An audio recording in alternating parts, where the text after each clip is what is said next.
케미스트리. 화학이라는 단어를 떠올리면 대부분의 학생들이 어떻게 공부해야 할지 막연하고 어려운 과목이라는 생각부터 듭니다. 아마도 교과서 속의 화학기호와 화학 반응식들 때문일 텐데요. 하지만 화학은 결코 추상적이거나 어려운 과목이 아닙니다. 잘 알고 보면 무척 흥미진진하고 조금만 더 들여다보면 신비롭고 드라마틱하기까지 하거든요. 일상의 모든 질문들에 대해 끊임없이 물음표를 던지며 비밀을 밝혀내는 과학인 화학. 지금부터 서울대학교 화학부를 탐색하면서 미처 몰랐던 화학의 매력들을 만나보실 텐데요. 화학부에 관심 있는 여러분들이 그리고 화학부에 들어오기 전 우리 화학부생들이 가졌던 궁금증들을 하나씩 풀어보면서 그 답을 찾아보도록 하겠습니다. 함께 가보시죠.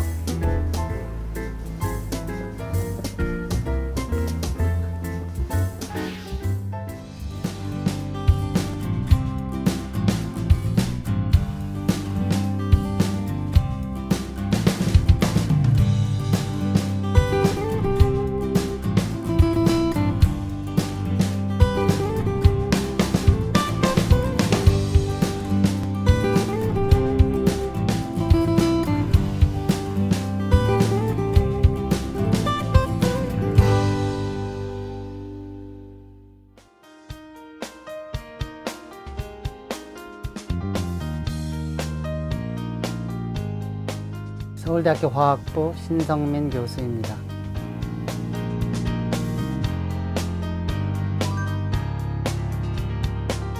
화학은 물질의 특성과 물질의 변화에 대해서 연구하는 학문입니다. 물질이라고 하면 우리가 매일 들고 다니는 핸드폰에 들어있는 물질도 있고 우리 몸을 이루고 있는 물질도 있고 멀리 우주의 별을 이루고 있는 물질도 있을 수 있습니다. 따라서 화학이라고 하면 물리학, 생명과학 그리고 지구과학과 같은 모든 다른 과학과 관련이 있는 중심과학이라고 할 수가 있습니다. 그런데 화학이 다른 과학과 다른 아주 큰 특징이 있습니다. 그것은 화학에서는 저희가 연구하는 물질을 직접 스스로 만들어 연구하는 매우 창의적인 학문이라고 할 수가 있겠습니다. 화학의 중요성을 나무에 비유해서 한번 설명해 보겠습니다. 물질의 가장 기본이 되는 분자의 특성과 그들의 성질에 대해서 연구하는 기본적인 화학은 뿌리를 이루고 있는 어떤 과학이라고 할 수가 있겠습니다. 거기에서 출발을 해서 이러한 물질들을 다루고 새로운 물질을 만드는 응용화학 분야라고 하는 것은 그러한 나무의 줄기를 이루는 그러한 분야라고 할 수가 있겠습니다. 이러한 기본적인 뿌리 과학인 화학과 그리고 거기서 출발한 줄기라고 할 수 있는 응용화학 분야는 우리가 열매라고 할 수 있는, 즉 우리가 새로운 테크놀로지라고 할 수 있는 바이오 테크놀로지, 나노 테크놀로지와 같은 여러 가지 테크놀로지의 열매로서 화학의 결과가 나타나는 것이라고 볼 수가 있습니다.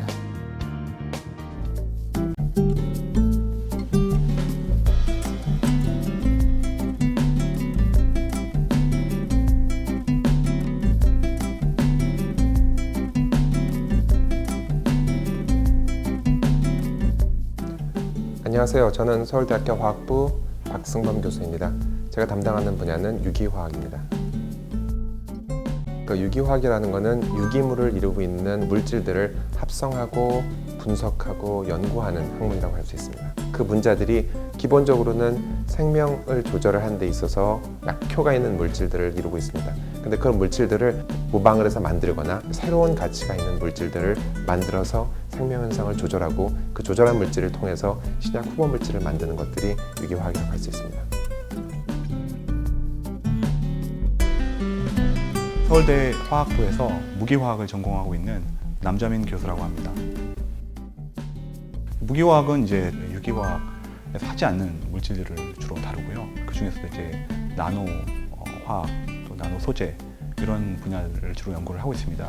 일반적으로 아는 금 같은 경우는 굉장히 이제 밝은 그 노란색을 띠잖아요. 근데 나노 스케일로 가면 전혀 다른 색깔을 나타내게 됩니다. 그래서 그런 특성들이 왜 일어나는지에 대해서 굉장히 저희가 흥미롭게 연구를 하고 있고요. 몸 안에 있는 다양한 현상들을 이해하고 연구하고 진단하고 치료하는 데 활용하는 연구를 저희가 주로 수행하고 있습니다.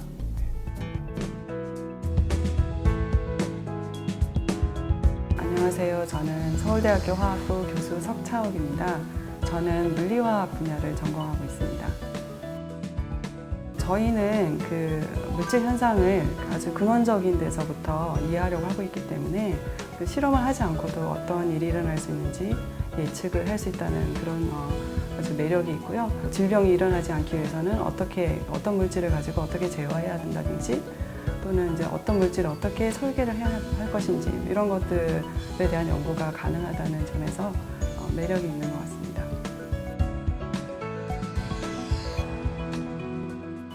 네, 저는 서울대학교 화학부 교수 정택동입니다. 전공은 전기화학 담당하고 있습니다. 컴퓨터는 전기적인 세계라고 볼 수가 있고 우리 몸은 생화학적인 세계라고 할 수 있죠. 근데 이것들이 서로 만나게 되면 그 경계에서 거기서 일어나는 아주 복합적인 현상을 화학적으로 이제 들여다보는 일이 되겠습니다. 전기화학은 그 자체로서 서로 다른 것들의 융합에 관한 이야기라고 할 수가 있어요. 그래서 화학의 한 분야이기도 하지만 동시에 다른 여러 관련되는 전공 분야들이 결합해야만 잘 할 수 있는 분야가 되겠습니다.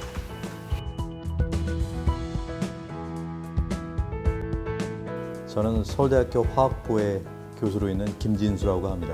저는 생화학을 전공하고 있습니다. 생화학은 생명의 신비를 밝히는 분야라고 할 수 있는데요. 생로병사 모두 화학 반응입니다.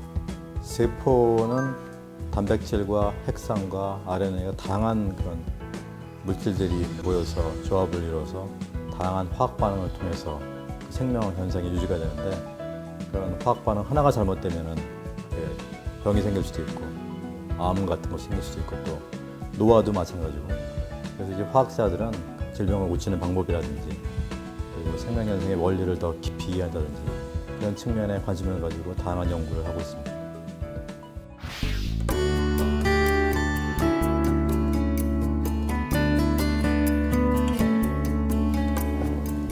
전공으로서의 화학이 지닌 특징과 장점에 대한 교수님의 설명 잘 들으셨나요?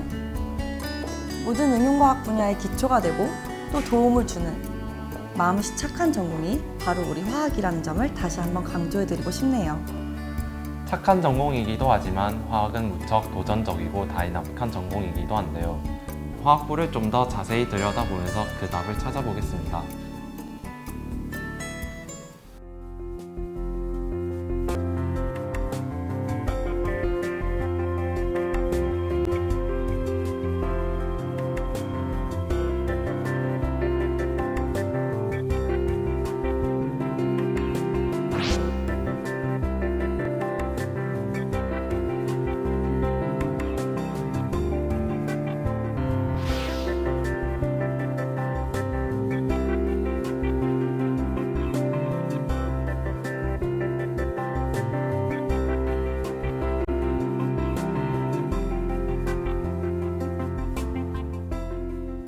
저희 실험실은 고분자를 연구하는 실험실입니다. 고분자라는 것은 쉽게 말해서 우리 주변에서 쉽게 볼 수 있는 플라스틱 같은 것들을 말하는데요. 저희 실험실에는 좀 특수한 성질을 가지고 있는 플라스틱들을 연구를 하고 있습니다.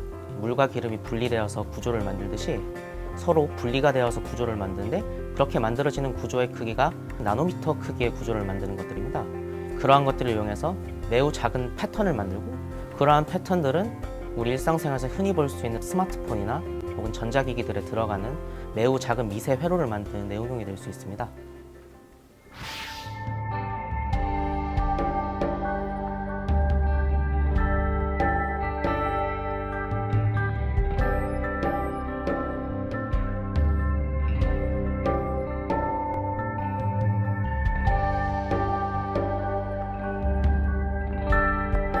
저희 실험실은 생체 분자 같은 것을 초고 분해 현미경 또 단분자 분광학이라는 기술을 사용해서 어떻게 그들이 상호작용하는지를 연구하고 있습니다.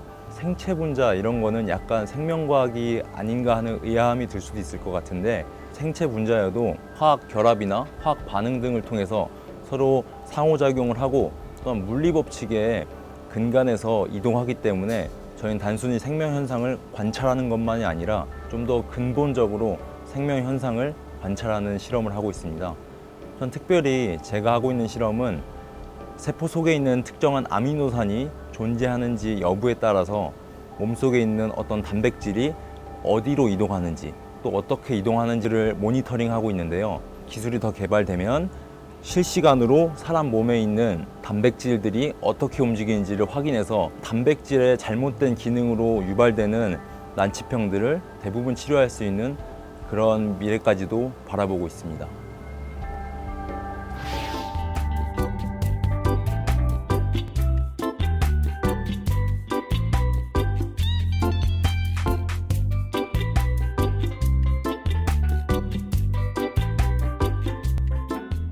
저희 실험실에서는 주로 크리스퍼 카스9이라는 시스템을 이용해서 동물, 식물, 그리고 줄기세포 등 여러 세포에서 유전체 교정 실험 연구를 하고 있습니다. 지금 하고 있는 실험은 대장균에서 플라스미드라는 DNA를 분리 및 정제하는 실험을 하고 있습니다. 이를 세포에 전달함으로써 유전체 교정이 얼마나 효율적으로 이루어지는지를 측정할 수 있습니다. 이런 연구를 바탕으로 궁극적으로 인간의 질병을 치료할 수 있습니다.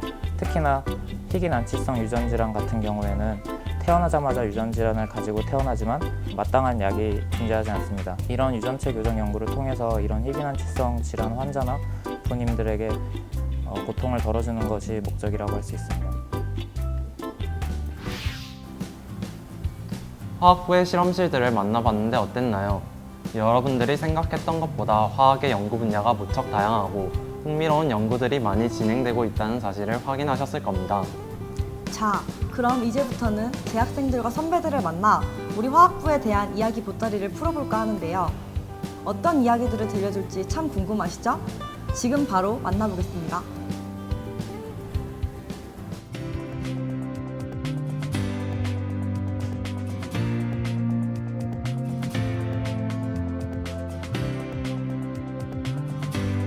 와, 근데 벌써 이제 11월 됐으니까 그러면 이제 좀 있으면 수능 보고 그러고 나면 또 입시 보고 또 신입생들 이제 학교에 들어오겠다.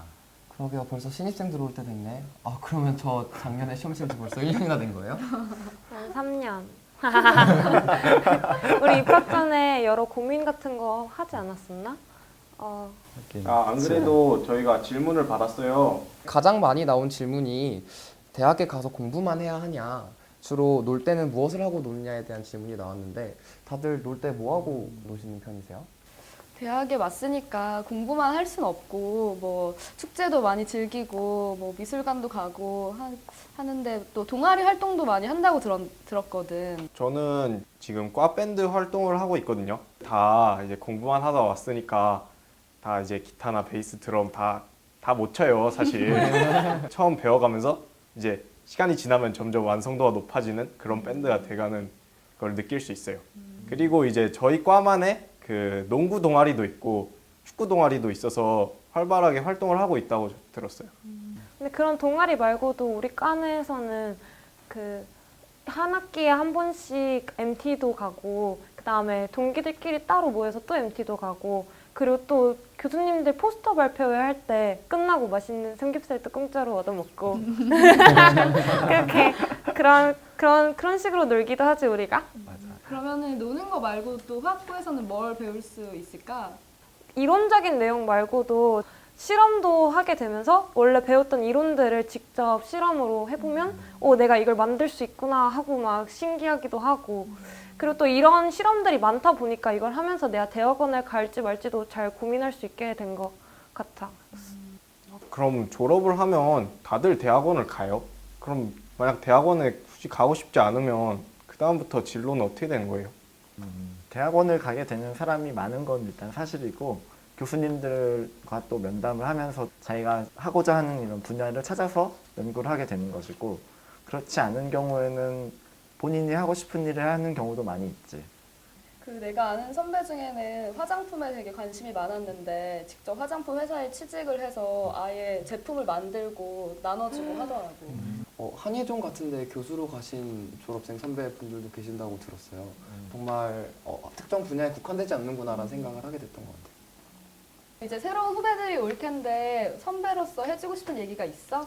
네, 저는 1학기에 그리고 지금도 다양한 수업을 듣게 되면서 화학을 이용해서 다른 시선으로 바라볼 수 있는 것들이 참 많은 것 같다는 생각을 하게 됐어요. 대학에 진학해서 비단 자기 전공뿐만 아니라 다양한 분야에 눈을 뜨게 되었으면 좋겠어요. 화학을 하다 보면은 이 원인과 결과를 분석하는 능력이 되게 중요하더라고요. 그래서 나는 좀 학생들이 되게 논리적으로 생각하려고 노력하는 그런 자세를 가졌으면 좋겠어. 이제 시각이 좀 편협하게 있지 않았으면 좋겠고 항상 자신이 하는 일에 대해서 왜라는 질문을 많이 던져줬으면 좋겠어요. 좋은 선배가 될 자신이 있어. 전 새내기로 남고 싶어요. 나도 후배 되게 보고 싶은데 보고는 싶은데 계속 새내기로 남고 싶어요. 이제 전공 들어가야 돼.